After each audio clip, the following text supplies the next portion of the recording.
kumuha naman tayo ng update hinggil sa isasagawang pagbubukas sa Hardin ng Lunas sa Tanay Rizal. Si Bien Manalo sa detalye live. Rise and shine, Bien.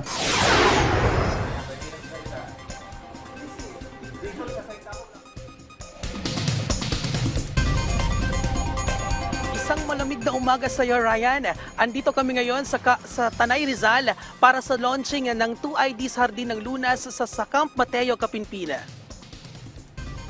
Layon nito na imulat ang ating mga kababayan sa pagsugpo ng lumalalang climate change at isulong ang food security sa bansa.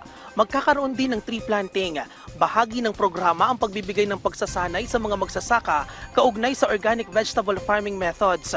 Paggamit ng makabagong teknolohiya, bigyan sila ng mga organic vegetable seedlings na handa ng itanim at tulungan silang ibenta ang kanilang mga pananim.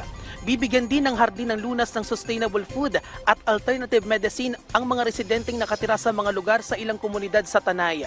Bukod sa pagtatayo ng sarili nilang bakuran, tuturuan din ng mga kalahok na gamitin ang kanilang magiging ani bilang pagkain, panggamot at mapagkakakitaan. Matatagpuan ang iba pang Hardin ng Lunas sa Moncada, Anao, Pura, Paniki, San Miguel, Camiling, Hirona, Tarlac City at Camp Magsaysay sa Nueva Ecija. Ang Hardin ng Lunas ay proyekto ng Tarlac Heritage Foundation at Camp Mateo, Kapinpina. Ryan, alam mo ang proyektong ito, ang Hardin ng Lunas ay mahalagang proyekto bilang pangkalikasan na tutulungan ang ating mga kababayan na mas pahalagahan si inang kalikasan. At mula rito sa Camp Kapinpina, balik sa iyo, Ryan. Isang malamig at maraming salamat sa iyo, Bien Manalo.